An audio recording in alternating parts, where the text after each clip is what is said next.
দুজনের মধ্যে কোথাও গিয়ে সময়টা দিতে না পারাটা একটা বিরাট কারণ আজকালকার দিনে। ও সময় দিতে পারছে না, আমাকে ভালো সময় কাটাতে হবে, এইটা করতে গিয়ে একটা তৃতীয় ব্যক্তির আনাগোনা চলে আসে এবং কোথাও গিয়ে হয়তো আর থাকতে পারছি না এই জায়গায় পৌঁছে যায়। সৌরভ এবং তরিতা তো রয়েছেই, কিন্তু এদের জীবনে এসেছে তৃতীয় নারী। তবে কিভাবে, কেন, কি কারণে, তাহলে কি সম্পর্কে ফাটল, নানান প্রশ্ন এখন। তো সেক্ষেত্রে সেটার জন্যই উত্তর দেবেন আজকে আমাদের এই সেলিব্রিটি কাপল।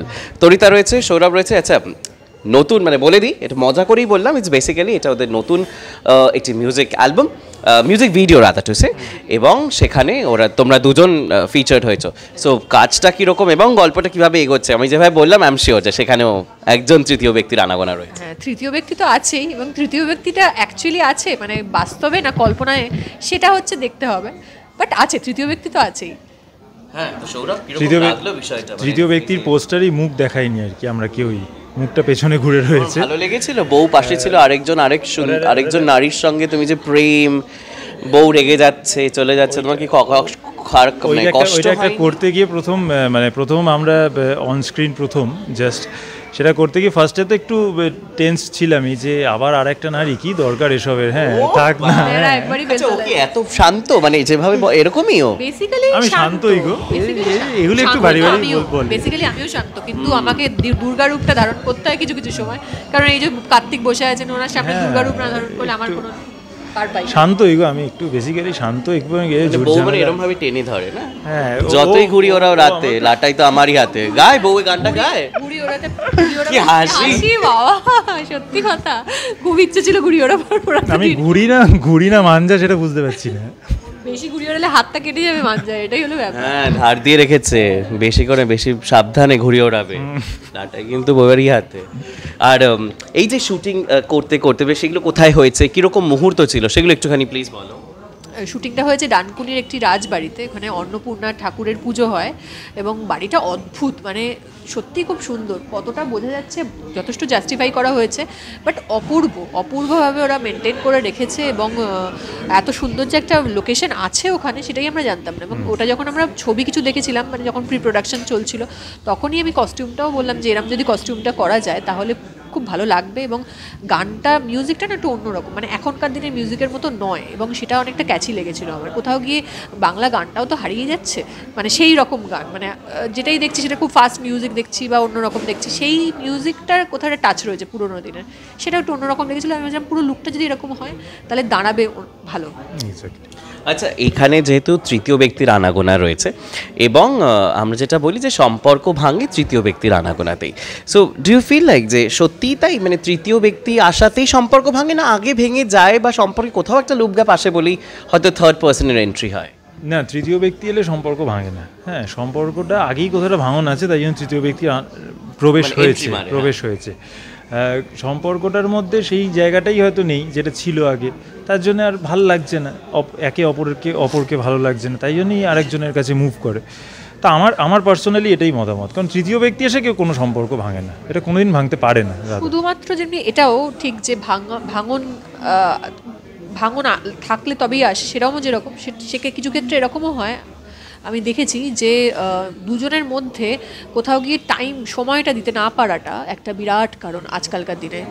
দুজনের লাইফে এত বেশি ব্যস্ত হয়ে যাওয়ার ফলে তার ভালো লাগা বা তার নিজের মতো করে জীবন চুজ করে নেওয়ার একটা টেন্ডেন্সি খুব বেশি দেখা যাচ্ছে, তার কর্মক্ষেত্রে বলো বা অন্যান্য ক্ষেত্রে বলো, সেখান থেকে সে তার মনের মতো কাউকে এটা চুজ করে নিচ্ছে এবং নিজের সময়টাকে নিজে বুঝে নিচ্ছে, কারণ ও সময় দিতে পারছে না, আমাকে ভালো সময় কাটাতে হবে, এইটা করতে গিয়ে একটা তৃতীয় ব্যক্তির আনাগোনা চলে আসে। সেখানে হয়তো সম্পর্কটা এতটাও খারাপ নয়, আসার পর বিষয়টা আরও তিক্ততায় পরিণত হয় এবং কোথাও গিয়ে হয়তো আর থাকতে পারছি না এই জায়গায় পৌঁছে যায়, তখনই ভেঙে যায়।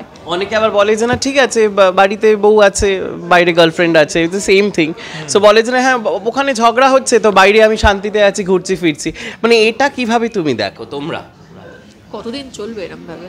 এ তো বেশি দিন চলার নয়, আবার সেই তৃতীয় ব্যক্তির সাথেও তো ঝামেলা হবে। আচ্ছা, বাড়িতে বউ আছে আর বাইরে গার্লফ্রেন্ড আছে, এটা ঠিক উল্টো দিকেও হয়, কিন্তু দুপক্ষেই আমি মানে জাস্ট বলছেন এটা কিন্তু এটা পরে এটা ঘুরে যায় যে ঠিক আছে বর তো আছে, আমারও বাইরে একজন কেউ থাকুক, মানে সেটা ঘুরে যায় কিছুই হয়, আমরা তো মানে দেখি চোখের সামনেও আমরা এগুলো জানি অনেক কিছুই।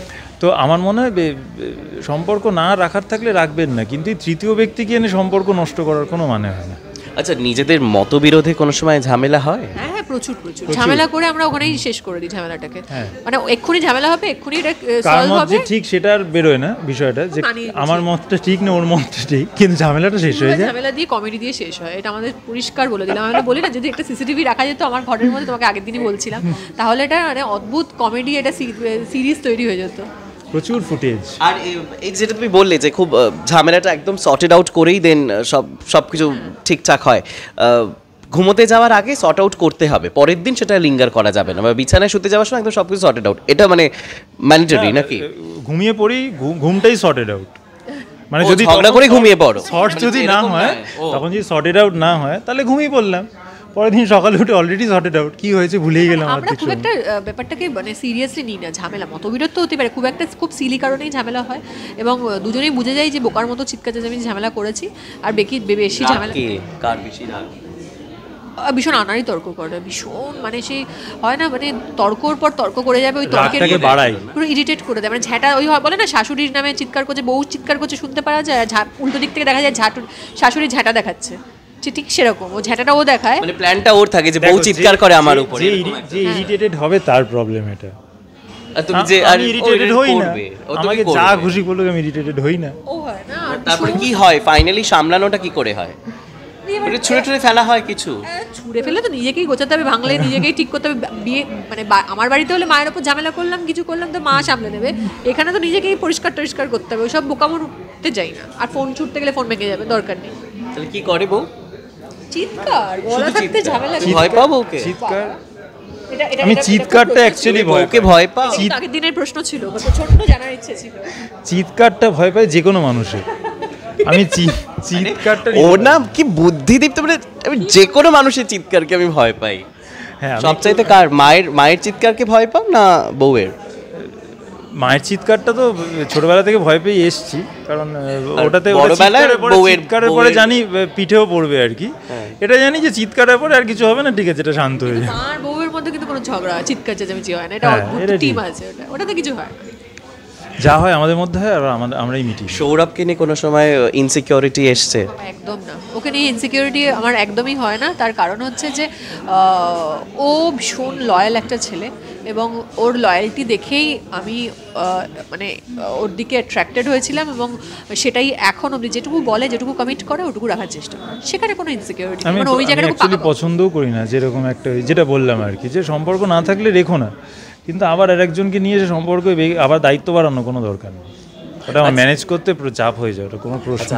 সম্পর্ক থেকে একটু বেরিয়ে একটু কাজের দিক থেকে আসে, এটা হচ্ছে ওকে আমরা এখন দেখতে পাচ্ছি জগদ্ধাত্রীতে, কিন্তু তোমাকে আমরা ফুল ফ্লেজেড কবে সেরকম ভাবে ফুল ফ্লেজেড করছিলাম, কিন্তু আমারই এমন কপাল যাচ্ছে যে সিরিয়ালগুলো 3 মাস 4 মাসে বন্ধ হয়ে যাচ্ছে, এটা খুব চাপের বিষয় একটা।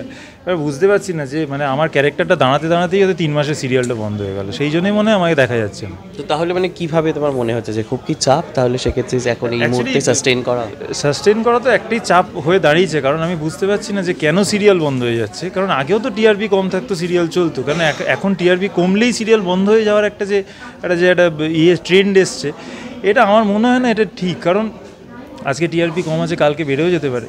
3 মাসে তো একটা সিরিয়াল বোঝা যায় না যে কীভাবে উঠতে পারে বা পড়তে পারে, তুমি দেখো 6 মাস চালিয়ে মিনিমাম, সেটা এখন হচ্ছে না, কারণটা কি সেটা আমার জানা নেই। কাজ নিয়ে ঝামেলা বা কোনো সময় তর্কাতর্কি হয় দুজনের মধ্যে? কাজ নিয়ে কিছু হয় না, কাজটা সবসময় দুজনকে যেহেতু কাছে এনেছে, এবং কাজটা দিয়ে আমিও চেষ্টা করি ওকে ভালো কিছু সাজেশন দেওয়ার, বুস্ট আপ করার। হ্যাঁ, আর ও সেটা চেষ্টা করে, যদি আমি ডাউন থাকি সেটাকে বোঝাবা, বা কাজের ক্ষেত্রে কোনো সমস্যা সেটা ও চেষ্টা করে বুস্ট আপ করার। কাজটা কখনো আমাদের মানে কাজের জায়গাটাতে কোনো দুজন অ্যাক্টর বলে জেনারেলি আমি দেখেছি অনেক ক্ষেত্রেই যে কাজ দুজনের একটু বেশি হয়ে গেলে ওর সমস্যা, বা ওর বেশি হয়ে গেলে এর সমস্যা, সেই জিনিসটা কখনোই আমাদের, বরং চাই সবসময় ও চায় ওর যে সিরিয়াল বন্ধ হয়ে গেল 2খানা পরপর 3 মাস 4 মাসে, অথচ আমার 2.5 বছর চলছে, সেখানে ওর কোনো ইনসিকিউরিটি নেই, সেটা। আচ্ছা, লাস্ট একদম সেটা হচ্ছে যে এই মুহূর্তে দাঁড়িয়ে একটি ভাইরাল ভিডিও মারাত্মকভাবে চারিদিকে ছড়িয়ে পড়েছে, তা হচ্ছে মেট্রো স্টেশনে চুমু খাচ্ছে একজন মহিলা, মানে একটি মেয়ে একটি ছেলে। সো কিভাবে দেখছো, মানে কতটা ঠিকঠাক বিষয়টা মনে হয়? কি বলবো বলুন, মানে বলো তো, বুঝতে পারছি না। চুমু খাওয়াটা না, মানে আমার মানে ওই বললাম না, এখনকার জেনারেশনটা কি করেছে যে একটু খাপছাড়া করে, মানে ওয়েস্টার্ন কান্ট্রির যেগুলো নেওয়ার পুরোটা নিতে পারছে না, কিছু কিছু জিনিস নিচ্ছে। জামা কাপড় নিয়ে নিলাম, ওদের হয়তো কিছু ফুড হ্যাবিট নিয়ে নিলাম, কিছু এই জিনিসগুলো নিলাম, কিন্তু বাকিটা নিতে পারছে না। বাকিটা যদি ওদের বাকিটা যদি নেওয়া যায়, ওদের এডুকেশনাল স্ট্রাকচার থেকে শুরু করে বাকি যেগুলো ওদের, যেটা আমাদেরকে অনেক এগিয়ে নিয়ে যেতে পারবে, থার্ড ওয়ার্ল্ড কান্ট্রি থেকে আমাদেরকে অনেকটা এগিয়ে নিয়ে যাবে, সেটা যদি করতে পারি তাহলে অনেক বেটার হবে, রাদার কি চুমু খাওয়া। তারপর কিছুদিন পর দেখবেন আপনি যখন বয়স হয়ে যাচ্ছে আপনারই ছেলে আপনার সামনে দাঁড়িয়ে চুমু খাচ্ছে, তখন সেটা ভালো লাগবে না। এখন হয়তো এটা রক্ত গরম ভালো লাগছে, তখন আর ওটা ভালো লাগবে না। সেটা প্রমোশন পেতে পেতে চুমু থেকে আর অন্য কোথায় চলে যেতে পারে সেটাও বোঝা যাচ্ছে না। হ্যাঁ, মানে বড্ড আমাদের এখন যদি সেটা পাবলিকলি চুমু হয়, তখন মা বাবার সামনে দাঁড়িয়ে ছেলে কি করবে সেটা বোঝা যাচ্ছে না। ভয়ঙ্কর এটা সংকটের দিন আসছে, ভারতবর্ষ থাকছে না, আমাদের সংস্কৃতিটাই আমরা হারিয়ে ফেলছি, এই হলো খুব দুঃখের। সামনেই একেবারে বর্ষ শেষ এবং নতুন বছরকে বরণ করার একটা সময় চলে এসে, কি প্ল্যানিং এক্স্যাক্টলি একটুখানি বলো তোমাদের। প্ল্যানিং বলতে এবারে প্ল্যানিং খুব একটা কিছু করিনি। প্ল্যান করো না, একটা ঘুরতে যাওয়ার প্ল্যানিং রয়েছে, কিন্তু ওটা রয়েছে আর কি, মানে ঘুরতে যাওয়ার প্ল্যানিং হতে পারে। আর আমাদের সামনেই বিবাহবার্ষিকী, 4th ইয়ার, সো 4 বছরের বিবাহবার্ষিকী হবে জানুয়ারিতে, তো সেটা নিয়ে একটু বেশি ভাবছি নতুন বছরে। ও 4 বছর বিবাহ বার্ষিকীর, তো সবার আগেই best wishes and congratulations. So I am sure যে আমরা সেখানে নিশ্চয়ই সেটার জন্য আমরা দেখা করব, আড্ডা হবে, সেলিব্রেশনে আমরা পার্ট হব। আর প্লিজ ওয়ালেট যারা দর্শকরা রয়েছে তাদের জন্য একটু নিউ ইয়ারের উইশ দিয়ে প্লিজ যদি আমরা শেষ করি আড্ডাটা আজকে। হ্যাপি নিউ ইয়ার সবাইকে জানাই, মেরি ক্রিসমাস, সবাই ভালো থাকবেন এবং 2025 আসছে, সবাই ভালোভাবে কাটান, সুস্থ থাকুন এবং ভালো রাখুন সবাইকে। একদমই তাই, হ্যাপি নিউ ইয়ার। এই বছরটা যতটা যেভাবেই কাটুক না কেন, পরের বছর যেন আপনাদের সকলের খুব ভালো হয়, অনেক ভালো থাকুন এবং সুস্থ থাকুন। বেশ, তোমরাও ঠিক এরকম ভাবেই থাকো, গানে থাকো, অভিনয়তে থাকো, সুরে থাকো, আর এরকম নানান এন্টারটেনমেন্টের রেগুলার ডোজ পেতে হলে অবশ্যই চোখ রাখতে হবে দি ওয়ার্ল্ড নিউজে, কারণ খবর এখন এখানে। ক্যামেরা সৌম্য সঙ্গে Arunabha, the world news, Kolkata.